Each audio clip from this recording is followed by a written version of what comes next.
¿Dónde vieron ustedes que un ser humano pueda tener una relación perfecta? Eso queda para los dioses. Los seres humanos tenemos relaciones imperfectas. Pero dentro de esa relación imperfecta, yo lo he querido inmensamente y lo quiero inmensamente a Martín. Y siento y he sentido el cariño de Graciela. Por eso es que como la relación es imperfecta, muchas veces, tiempo atrás, yo caminando, me disculpaba con Martín, diciéndole que me disculpara porque alguna vez seguramente él precisó que yo estuviese más cerca de él, o que lo escuchara un poco más, o que lo ayudara en algo, y a lo mejor yo no estuve, le fallé. Por eso yo le pedía que me disculpara, pero lo que él sabía sí que yo lo había querido intensamente. Y al mismo tiempo yo lo disculpaba a Martín. Y yo le decía, yo te disculpo, porque tampoco vos fuiste perfecto, y alguna vez yo he esperado algo de vos que no lo tuve. Bueno, pero así son las relaciones. Entonces, ¿la culpa qué culpa? La culpa son los errores en el camino del aprendizaje. Y el camino del aprendizaje es la vida. Vamos a seguir aprendiendo hasta que no estemos más, ¿no es cierto? Y en el camino del aprendizaje uno tiene errores y equivocaciones. Mucha gente eso, y siempre desde la egolatría, lo vive como con sensaciones de culpa. Y no son culpas, son errores, simplemente.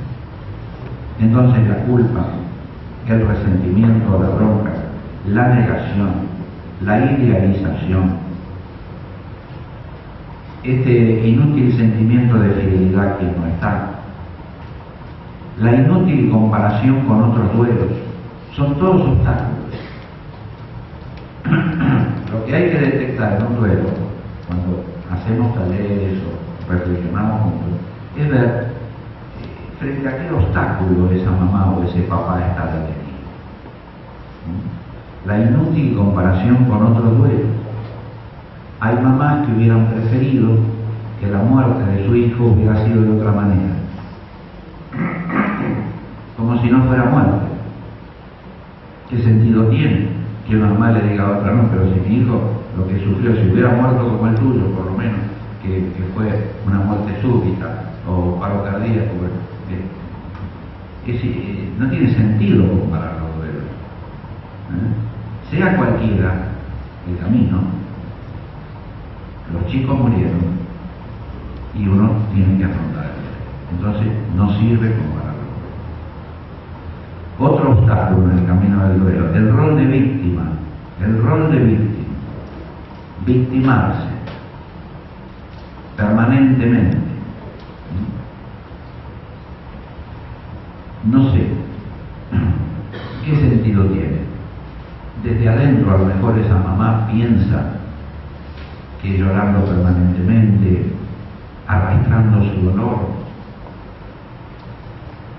llegando a la gente solo con su relato de muerte, está demostrando que ha querido más a su hijo. No sé qué sentido tiene. Primero que nosotros no tenemos que demostrarle a nadie cuánto quisimos a nuestro hijo, eso es algo nuestro, íntimo totalmente. A nadie precisamos demostrarle lo que hemos querido. Además no existe un aparatito que sirva para comparar. No se puede. A nadie tenemos que darle explicaciones de lo que hemos querido nosotros. Pero el rol de víctima es un obstáculo en el camino del duelo. ¿Por qué? Porque finalmente nos damos cuenta que hay que recordar con cariño y permanentemente al hijo, con dignidad, con la frente alta, No tenemos que dar lástima. Porque la sociedad al principio piensa que hemos quedado discapacitados emocionalmente porque perdimos un hijo, que ya no somos el mismo. Y uno escucha por ahí, si no, bueno, pero después de perder el hijo ya no es el mismo.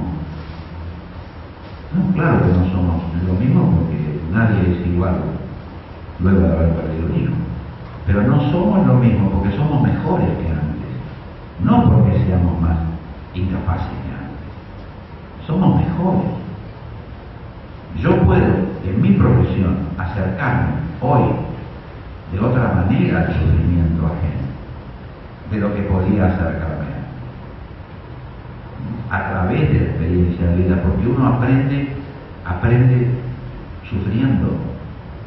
El sufrimiento es una escuela de vida. La decepción, los desplantes, el abandono, los alejamientos.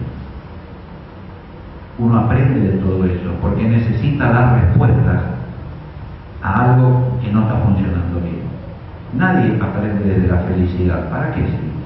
Desde la felicidad no hay nada que cambiar. ¿Qué tengo que aprender? En cambio, cuando algo no funciona bien, yo necesito dar respuestas y corregir el rumbo. Y entonces sí, eso es una escuela. Y se aprende a través de ese sufrimiento. ¿Qué otro obstáculo podemos encontrarnos de todos los que ya nombramos? Por ejemplo, las escenas temidas. Las escenas temidas, venía con una mamá que me contaba algo que tiene que ver con una escena temida, ¿no? De ese papá, sí, que me contó que soñaba con el hijo, que lo veía exactamente igual a como estaba en la nieve, encerrado, ¿no es cierto? Que ha quedado perseguido por esas imágenes. Y sí, las escenas temidas son aquellas que uno tuvo que pasar. Las mías fueron la morgue, el velatorio, ver a mi hijo ahí, muerto por primera vez. Todo eso son mis escenas temidas. ¿Y las pude pasar fácilmente? No las pude pasar fácilmente. Durante mucho tiempo me persiguieron. Durante mucho tiempo yo me despertaba llorando, acordándome de Martín tirado en una tabla y muerto, o cuando lo tuve que ir a sacar de la morgue, me perseguían esas ideas como un obstáculo en el camino del dolor. Las desgasté, aparecieron tanto que se desgastaron, perdieron emociones. Yo las buscaba incluso cuando me venían para terminar de desgastar. Hoy yo les puedo contar a ustedes los 3 días más tremendos de mi vida, seguramente, sin una lágrima, porque esas escenas temidas ya no me persiguen. ¿Y por qué no me persiguen? Porque uno no es eso lo que extraña de sus hijos. ¿Quién extraña un velatorio, o el amor, o un cuerpo deshecho por la enfermedad? ¿Qué extraña uno? Los buenos momentos compartidos, así hayan sido 20 años o un día, o los meses de gestación. Los buenos momentos es lo que uno extraña. Eso sí, por eso que el recuerdo de nuestros hijos debe incorporar muchas veces una sonrisa, porque estamos recordando los buenos momentos que felizmente tuvimos y pudimos compartir. Entonces, las escenas temidas son otro obstáculo que hay que saltear. Miren cuántos hemos nombrado dentro de esos obstáculos. Y a lo mejor después, reflexionando, ustedes me hablan de alguno más. Bueno, y entonces, si el proceso natural de un duelo como respuesta normal es el egocidio, la trascendencia del dolor y el desapego, cuando uno busca un acompañamiento psicológico, porque hay gente que no le gusta la autoayuda o el grupo y ha preferido elaborar su duelo de una manera solitaria, porque yo no digo que la autoayuda sea el único lugar donde se puede elaborar un duelo, Yo digo que es un muy buen lugar para hacerlo, no que es el único lugar, porque hay gente que ha procesado su duelo de forma individual, a lo mejor acompañado por su propia pareja, por un sacerdote, por un terapeuta. No es ese el único lugar para poder trascender un duelo. pero sí le digo, es un muy buen lugar para intentar saber. Entonces yo voy al grupo de autoayuda y ahí me van a dar la solución. No, en el grupo no la van a encontrar la solución. El grupo de autoayuda no tiene las respuestas individuales de los que participan. El grupo de autoayuda es un muy buen lugar para que cada uno busque sus respuestas individuales. No porque uno va y la compra o le van a dar un papelito, una fotocopia. No, ustedes en el grupo tendrán que buscar su propia respuesta, pero es un excelente lugar para hacerlo. Porque por esto que yo les contaba, de que la autoayuda es una especie de gozne, de bisagra que hay entre el duelo y el volver a reinsertarse en la sociedad. Uno aprende de la autoayuda. A no ser juzgado aprende. Porque cuando uno va a una reunión social o a un cumpleaños, hay mamás que me dicen, me invitaron a un casamiento.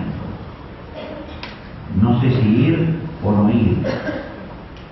Porque si no voy los desayro, no sé qué ponerme. Porque si me visto de negro, van a pensar que yo vengo a emplomarle el casamiento. Si me visto de rojo, van a decir, mira esta, que perdió un hijo, ahora cómo está vestida. Bueno, entonces las mamás y los papás no saben qué hacer porque están sometidos al juicio permanente de la sociedad. Y esto no ocurre en la autoayuda. Por eso sirve la autoayuda. Porque si yo hago un chiste en la autoayuda o me río, nadie va a pensar que yo no quiero a Martín por eso. Ni yo lo voy a pensar de los demás. Y si yo lloro en la autoayuda, todos sabrán comprenderme, porque el duelo es un camino empedrado, que se transita entre calmas y tempestades. Ese sentimiento también. Estos son algunas de las virtudes de la autoayuda. Bueno, entonces le decía que cuando alguien recurre a una asistencia profesional, terapéutica, ¿cuáles son los pasos que yo, como, digamos, qué me hubiera gustado hacer a mí cuando yo perdí a Martín con el terapeuta? Me hubiera gustado que el terapeuta me hubiera acompañado psicológicamente a transitar el camino del duelo. ¿De qué manera? ¿Cuáles son los pasos? El primero es la catarsis. Lo primero que uno hace es patalear, pelearse, llorar, gritar, romper cosas. Eso es catarsis. Hay que hacer esa descarga. Hay técnicas psicológicas que utilizan muchas veces la pelea con el almohadón o demás, en la gesta que uno le puede pegar golpes a un almohadón para sacarse la bronca de encima. Bueno, la primera etapa del proceso del duelo es la catarsis. Uno tiene que descargarse toda esa bronca.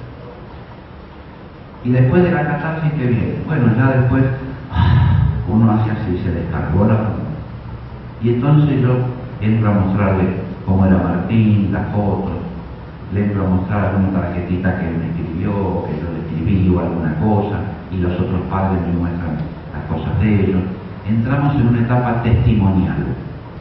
Esa es la etapa testimonial. Catarsis, etapa testimonial. Los grupos de autoayuda habitualmente están en la etapa testimonial. Con el grupo de autoayuda, yo personalmente hice las primeras salidas, la primera vez que salimos a comer un asado, o que alguien trajo una guitarra, o que cantamos algo. ¿Dónde lo hice? ¿Con mis amigos de antes? No, ¿cómo voy a hacer con mis amigos de antes que no perdieron hijos? Lo hice con el grupo de autoayuda, porque ahí todos podíamos comprendernos y sabíamos lo que queríamos a nuestros hijos, aunque cantáramos algo o compartiéramos un asado. Es decir, que por eso yo digo que la autoayuda es la bisagra, el gozne necesario para volver a insertarse en la sociedad, con altura, con dignidad, con dignidad. Y eso no viene incorporado, ¿eh? La altura, la dignidad, el ser mejor persona, no viene incorporado con la muerte de un hijo. La muerte de un hijo, como dice la definición de crisis, ¿no? Peligro y oportunidad, es una excelente oportunidad para revisar el esquema referencial que uno pueda tener y encontrarle un sentido a su vida. Pero no es que viene incorporado que uno perdió un hijo y es un santo, no, para nada. Si hay gente que era mala, perdió un hijo y sigue siendo malo, un hijo menos. ¿Por qué? Porque el duelo es un proceso activo, no me puedo cruzar de brazos y creer que porque perdí un hijo ahora me van a canonizar. No, no es así. Esto es un trabajo de uno, un personal activo. ¿Por qué? Porque al principio, ustedes acuérdense, ¿de qué se llenaba uno? De preguntas. ¿Por qué a mí? ¿Por qué a él? ¿Por qué esto? ¿Por qué el otro? Preguntas. Preguntas que nadie tenía la respuesta a esas preguntas, así que lamentablemente nadie nos dio la respuesta a esas preguntas. Después, cuando vamos pasando por el egocidio y la trascendencia al dolor y el desapego, vamos entendiendo que las preguntas ya las hizo Dios o el destino cuando se lleva a un hijo. La pregunta ya está hecha. Lo que nosotros tenemos que dar es una respuesta. Nosotros tenemos que dar respuesta, por eso el duelo es un proceso activo. ¿Qué respuesta? El duelo es singular, cada uno verá qué respuesta puede dar. Pero hay que dar una respuesta, no se puede seguir preguntando, ¿a quién le va a preguntar? Además, la vida no es un cassette que se pueda rebobinar, ir para atrás, y creyendo que yendo para atrás las cosas van a cambiar cuando vayan para adelante. No, las cosas ya fueron. La realidad es o fue, y es inmodificable. Lo que sí puede cambiar es nuestra respuesta a esa tremenda pregunta que Dios o el destino nos hizo al llevarse.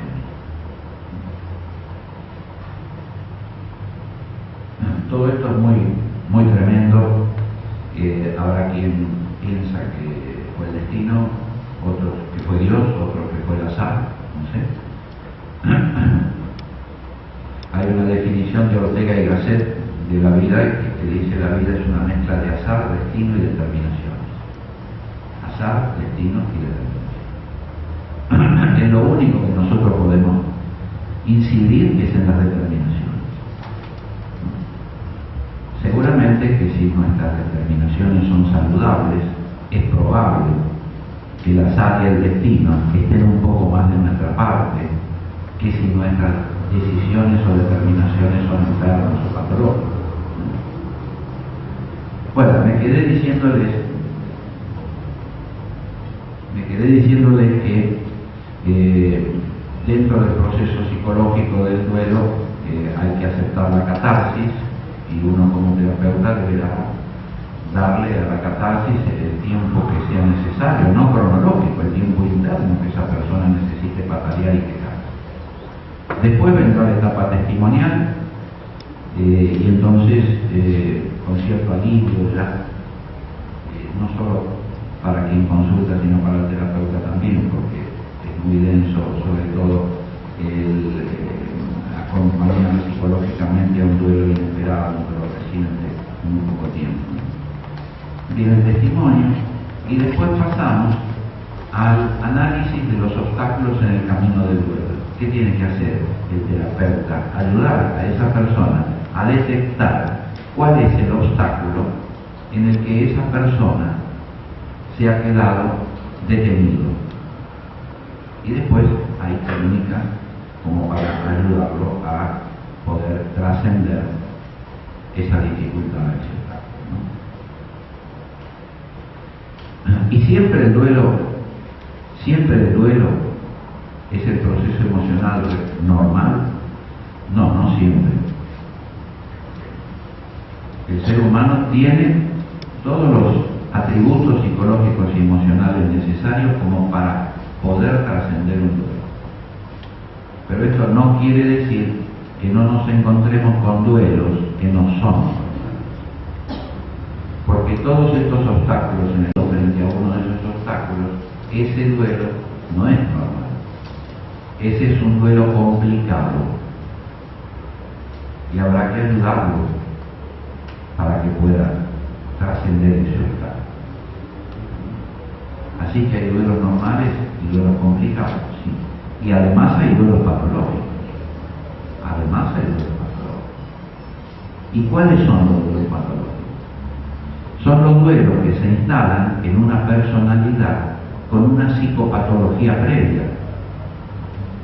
Porque si una persona tiene una psicopatología previa, no podemos pretender que haga un duelo normal. En ese caso, seguramente requerirá terapia, control y medicación, quizás, pero por su patología previa, no por el duelo. Entonces, duelo normal, duelo complicado, duelo patológico, duelo congelado. ¿Cuál es? Ese duelo que ha pasado el tiempo, esta persona niega el duelo, no habla de él. Muchas veces, si tenía 3 hijos y se le ha muerto uno, porque a veces yo le pregunto cuántos hijos tenés, dice 2. No 2, no 3. 3, ¿cómo 2? Ahora sí, me preguntan dónde está cada uno. Bueno, uno está en el jardín de paz, por lo que queda pero de mi hijo. No se puede negar a un hijo.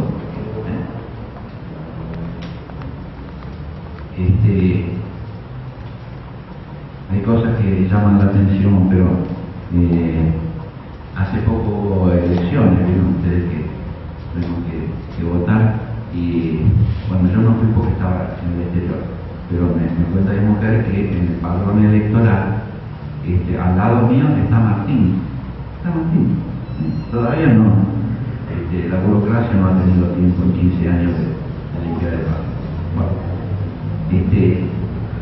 entonces el duelo congelado es ese duelo que nos encontramos con que alguien nos consulta, viene con un problema de tipo laboral o con un problema de tipo amoroso, y el desamor genera, no tanto el amor, el desamor genera mucha consulta. Viene y nos enteramos que siempre había un hijo, pero de eso no habla. Yo creo que la noción del sufrimiento es que yo no puedo dejar pasar un duelo y ponernos a hablar de la dificultad del amor y del desamor cuando vamos a reflotar un poco este tema, como que hace 8 años, ¿no? Que hay una negación real. Así que bueno, duelo normal, duelo complicado, duelo patológico, duelo congelado. Muy bien. Algo más que quiero decirles es que reconozcan que el duelo es absolutamente singular, reconozcan que frente a alguien que ha muerto se suscitan duelos alrededor de la pareja de padres, los hermanos, los seres queridos, ¿no es cierto? Ningún duelo es igual a otro.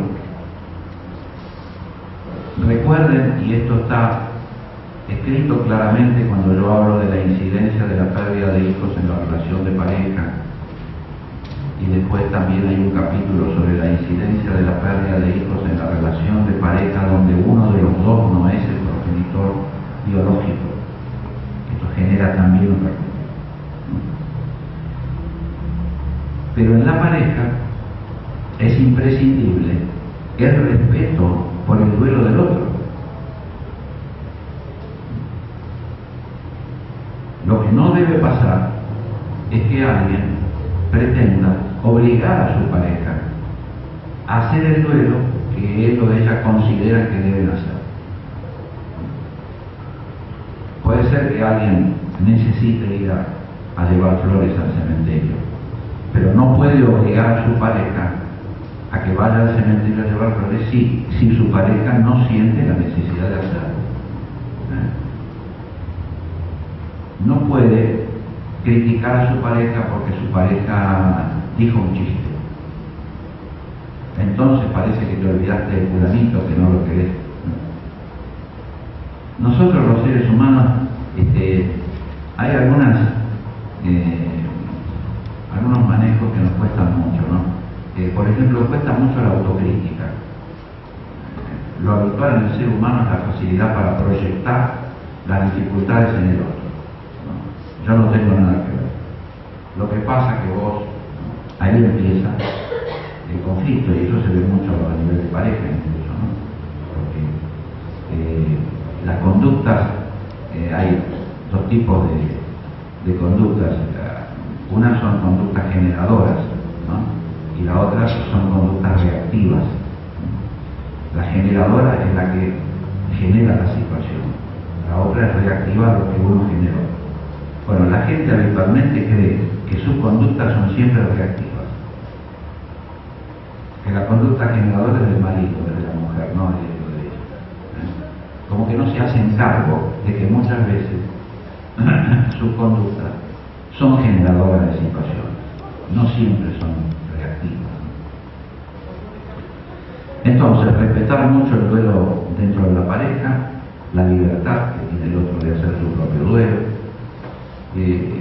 no olvidarse de que la pareja existe, porque también hay una frase que dice: más vale perder que más perder.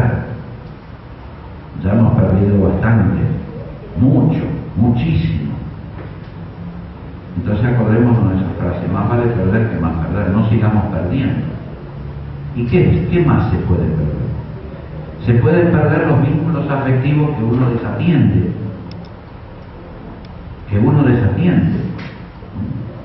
Hay un escrito mío que se llama Quiero disculparme, o mejor ustedes lo tienen, donde yo me disculpo con mis otros dos hijos.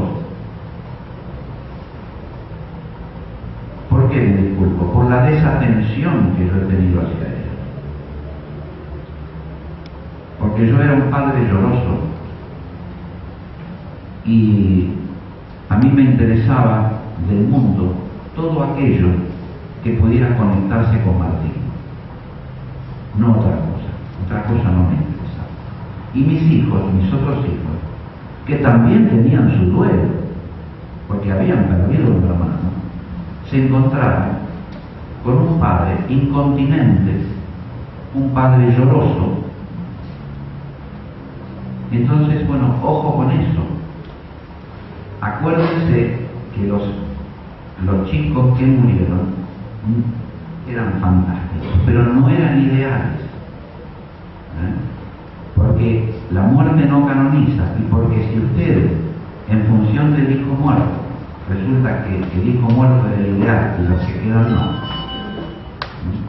se pueden encontrar con que algunos le pueden decir a la mamá o al papá cosas que ha ocurrido y que ha dicho algún chico: en esta casa es necesario estar muerto para que uno lo quiera.